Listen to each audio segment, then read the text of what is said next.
So the Guru, he said, manifests externally according to your needs. Otherwise, he is always within doing what is necessary.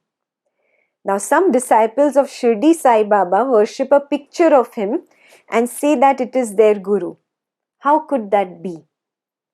They can worship it as God, but what benefit could they get by worshipping it as their Guru? Definitely a Westerner asking this question. Yeah. So you see, when you worship it as a Guru, you secure concentration. So then he says, that is all well, I agree. It may be to some extent an exercise in concentration.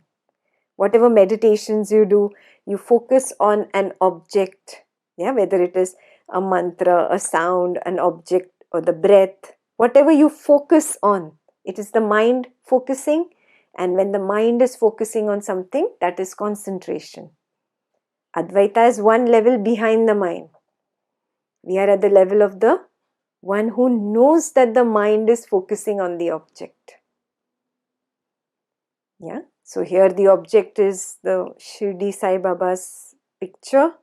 The mind is attaining that concentration, and that is why people do, because they have probably not reached that level of recognizing I am the witness.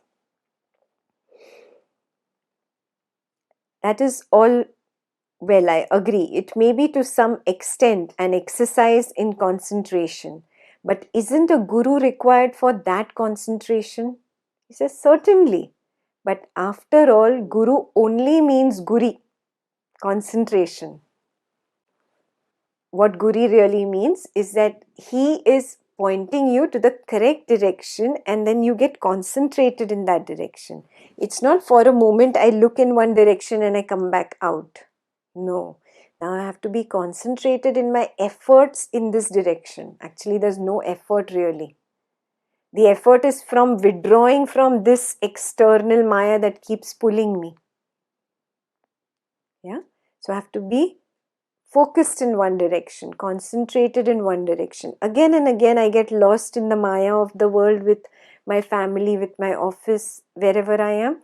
I withdraw and I recognize, I am the witness. I am this field. Let me stay there. Let me stay there. This is concentration. Let me stay there. I slip, I fall, I stumble. It's okay. Again, I come back. Again, I come back. I have to continuously make this effort, and instead of holding on to the attachment aspect, I have to hold on to that aspect of me which is naturally detached. Naturally asanga. In the witness, there is no joy and there is no sorrow. You will say, no, I want the joy of the world and the no sorrow of the witness. You can't have the cake and eat it too. Yeah, you decide. If you want the joy here, it comes with a tax, sorrow. Yeah, if you're looking for complete peace, yeah, then that is inwards. Then there is no sorrow, but there is no excitement of joy also. It is absolutely quiet, like a quiet, serene lake. Yeah, that is the real peace actually that we are thirsting for. That is why it is called Ananda. It is not called Sukh. Ananda is that which is devoid of that feverishness of excitement and the depression of sorrow. It's absolutely quiet, serene, Ananda. And that is the truth. That is who I am. Sat. And it is conscious. It is alive. It's not dead. Chit. Sat, Chit, Ananda. So simple. And वही complicate करके रखा है spiritual life. Yeah? Unnecessarily we have complicated spirituality. It is very simple. Very simple.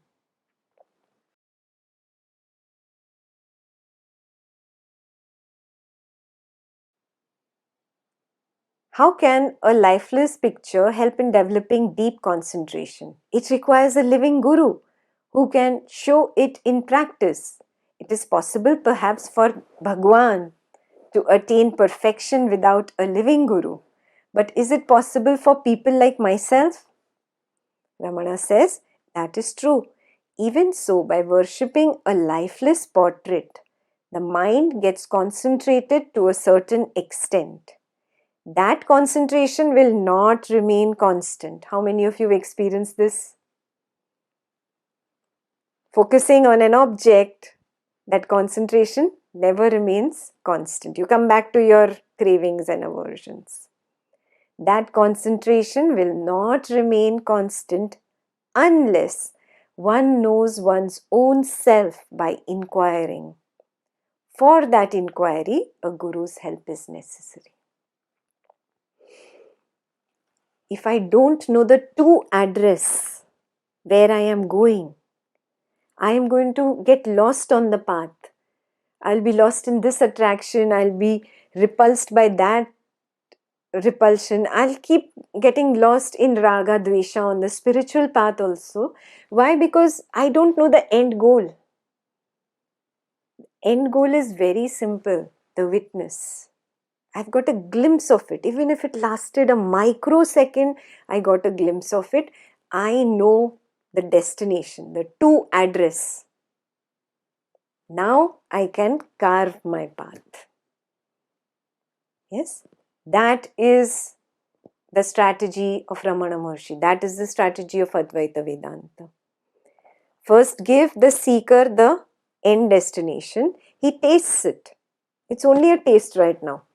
Yeah, you tasted chocolate ice cream and said, "Ah, I love this. Now I want the whole cup." Oh, you want the whole cup? Now you start walking towards it. Make an effort to eat that ice cream. So you're like, oh, now though I have to have this ice cream because now you've tasted it. Yeah. So now you walk in the right direction. That's what he is saying here. Yeah. The guru's job is to evoke that inquiry in you.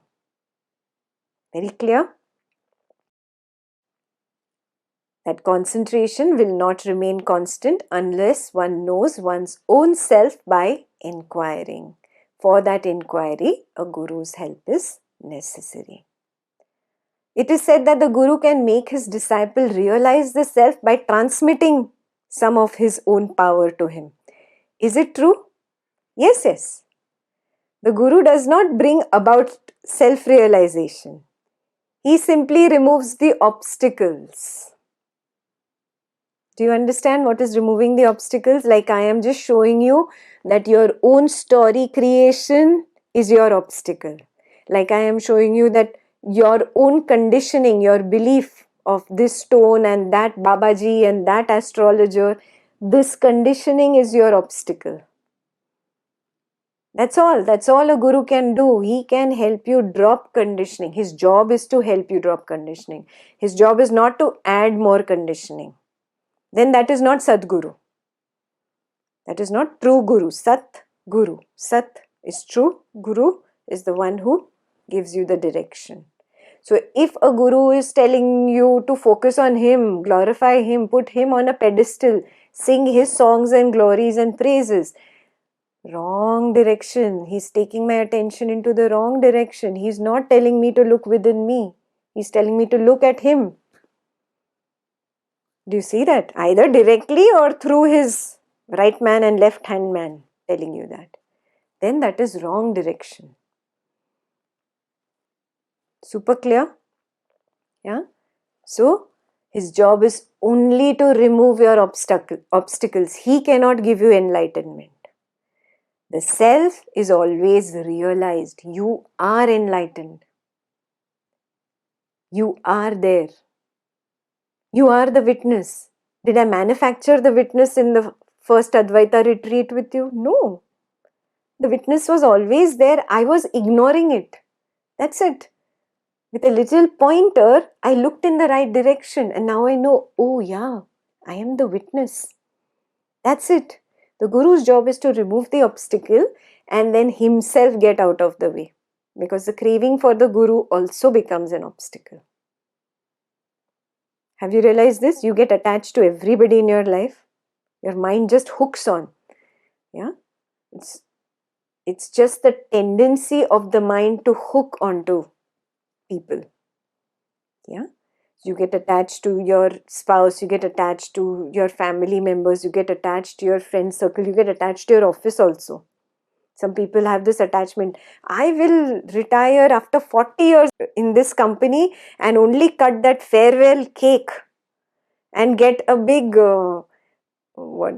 employee or what big award, and it will be on my mantelpiece. Attachment. You're attached even to your job, your career, your company, your boss. You get attached everywhere. How will you not get attached to the guru? You're getting attached to that guru also. Are you seeing this? The true guru will tell you, no, look inside, look inside, inside. The true guru is within. And that's what Ramana is doing here again and again. This guy wants a physical guru, a visible guru. Ramana says, the guru is within, the guru is within, look inside. Yeah, because these people have reached that level of understanding that they are creating their universe, but they forget it. And we learned in Advaita level 1, no? Why do we forget? The veiling power of Maya made you forget this point also. Yeah, we did that. The veiling power of Maya veils my intellect and it does not let me remember even the right things. Yeah, because my conditioning is so strong, no, from the past. I get lost, I get absorbed in the conditioning. Yeah. So, Guru's job is to remove the obstacles, and the final obstacle also he has to remove himself. Yeah, he has to remove himself out of your way. So you do not get attached to him also. Is it absolutely necessary to have a guru if one is seeking self-realization? So long as you seek self-realization, the guru is necessary. Guru is the self. Take guru to be the real self and yourself as the individual self. I'll stop here.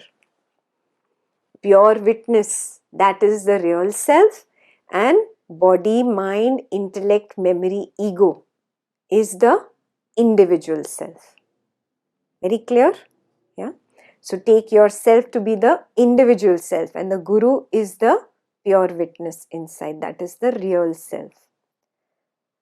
The disappearance of this sense of duality is the removal of ignorance. This is duality. Yeah. And sometimes I think I am the body, mind, ego, and sometimes I think I'm the pure witness, then I'm in the body, mind, ego, then again I think I'm the pure witness, and I keep shuttling. So till the time I shuttle, there is Dvaitam, duality, and this duality is ignorance. Yes, that is why Advaita Vedanta. Yeah, Advaita helps you recognize, oh, there's just the pure witness consciousness, and this pure witness only manifests this mind, this intellect, this memory, this ego, and this world along with the body. And every night this goes back into that deep sleep state where there is absence of physical and mental objects. There's absence of the body also. Do you have a recognition in deep sleep that I am sleeping on the bed? No. You have no recognition. You've forgotten that there is a body. You've forgotten the I. There is no I existing. You are in that pure state of who you actually are. Yeah? In that deep sleep state, you are the closest to your real state, the real you.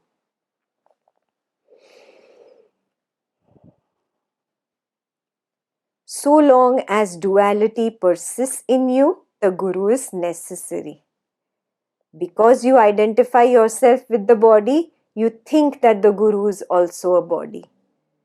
You are not the body, nor is the Guru. You are the self, and so is the Guru. This knowledge is gained by what you call self-realization. So the moment you recognize, oh, the creative function in me only manifested all this. I am only the God. I am only the self looking for God. Oh, and I am only the Guru that has been manifested outside. Then that's it. You've reached home. That is self-realization. Just that simple. Yeah. Your key is asangatvam. Hold on to that part in you that is not attached to anything or anybody. You will be able to see this truth very quickly. How can one know whether a particular individual is competent to be a guru? In Advaita Vedanta, there are three qualities that I think Swami Sarvapriyananda mentioned. Yeah, Shrotriya was one, that he should have the spiritual knowledge and understanding. Yeah, from a spiritual tradition or spiritual text, he should have the clear understanding. Shrotriya. Number two, Brahmanishta. He should be enlightened, or he should be working towards enlightenment full time. That is all that he does. Brahmanishta. And third, Akamanata. Akama means devoid of kama, lust. Yeah? Akamanata is not seeking anything from you in return. Not even a thank you. Yeah, and Swamiji said about money and all that. Yeah, you can go watch the video. Yes, he does not want anything from you. No money, nothing, no name, no fame, nothing. Then only is he a true guru, a Sadguru. So here the answer is by the peace of mind found in his presence and by the sense of respect you feel for him. This is common sense. Yeah, if you feel that, oh, I cannot respect this person because he has kama or lust, either for name, fame, money, then you will always have doubt about such a guru. Yeah, then he is not competent. Who is competent? Who does not have kama. Who is walking purely towards enlightenment or enlightened. And who is leading you towards enlightenment and not towards anything else in the world. Yeah, by being well versed in a tradition. If the guru happens to turn out incompetent, what will be the fate of the disciple who has implicit faith in him? Very relevant questions, no? Oh my God, I spent time with this wrong guru. Now what do I do? No, calm down. He says, each one according to his merits. Kabir also said this, Guru ki karni Guru jayega, chele ki karni chela. Each one will go through his own karma phalam. Whatever karmic seeds have sprouted, if he has done something wrong, he will go through his karma. You will go through your karma. You will not go through his karma. So whatever karmic seeds you have sowed, you have to check. Craving is also a seed. Aversion is also a seed. Yes? Hold on to that part of you that is asangatvam, that doesn't care about any craving that arises, that doesn't care about any aversion that arises. This is arising in the mind, and it is arising because of my past habit pattern. I hold on to the pure witness. Yeah? Asangatvam. Then let the mind arise and let it fall. I am established in the pure witnessing. Pure witnessing has no cravings and no aversions. So Guru ki karni Guru jayega, Chele ki karni Chela. May I have Guru's grace? Grace is always there. He's asking him, please give me some grace. As if a Guru is going to be partial to one person and give him prasad. And that prasad is grace. It's a very Indian disease, I think. No, but I don't feel it. He's telling him, I don't feel the grace. What do you mean by grace is always there? He said, surrender, surrender. Surrender will make one understand the grace. Yeah, I have surrendered heart and soul. I am the best judge of my heart. Still, I do not feel the grace. He's so confident. Huh? I have completely surrendered. So, Ramana says, if you had surrendered, the questions would not arise. What is the real meaning of surrender? I have stopped creating stories of my own. I have stopped listening to the stories created in my mind by the past conditioning. I have stopped. No judgments, no analysis. I am very clear. I am the witness. I've got a glimpse of it. I have seen it. I know it as my own experience. So then there is nothing to worry. I have known it as my own experience.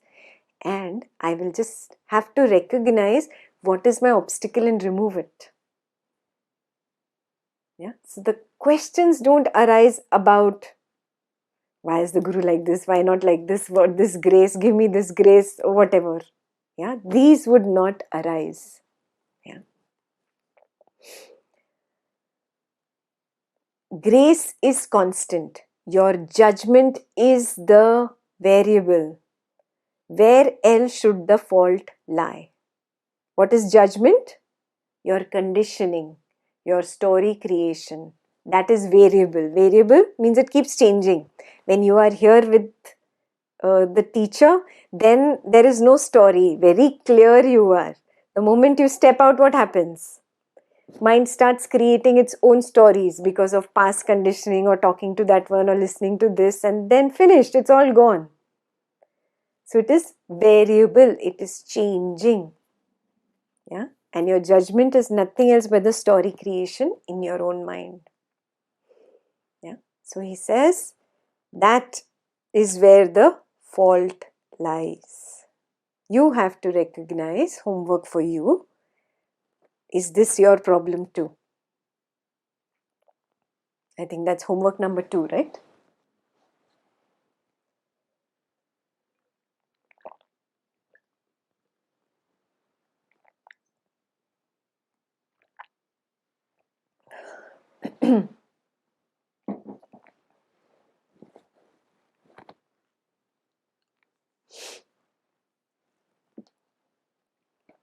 We'll do just one last question now, because we're already at closing time. May one have more than one spiritual master? Lot of us have this question. Yeah. So Ramana says, who is a master? He is the self after all. He keeps taking you inwards. According to the stages of development of the mind, the self manifests as the master externally.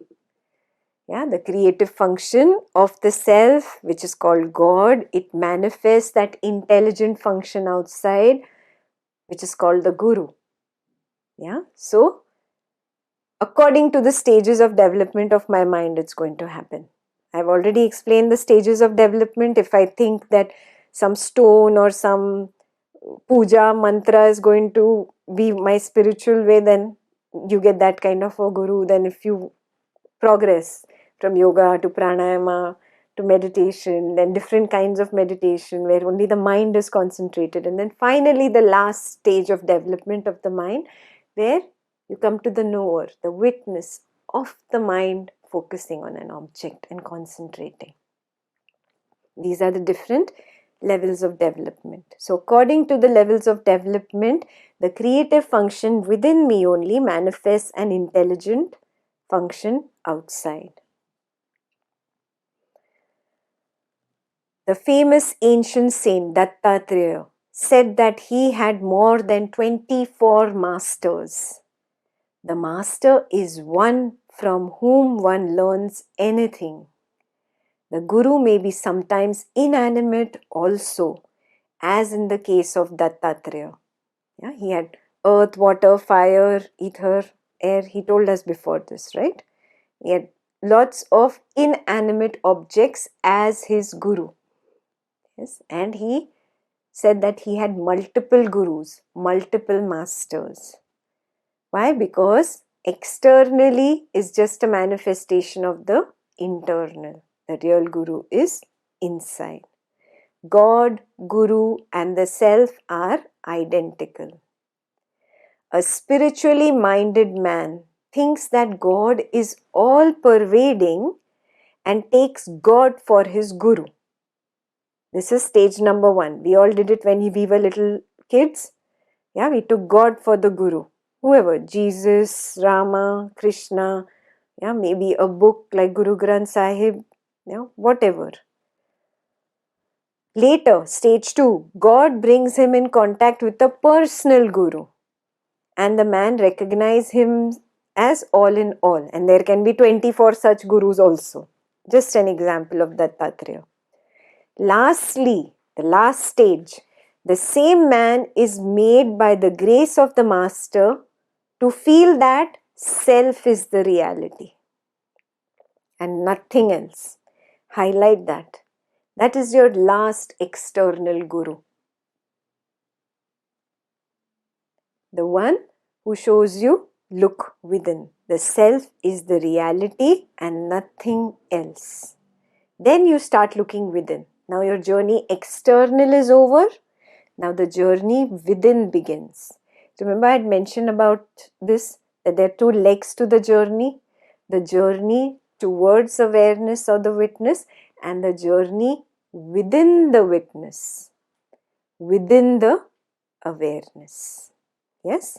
So that is where your journey within begins. When externally the cravings and aversions, both material and spiritual, minimize. They might not drop completely, but you have started recognizing the truth a little bit at least.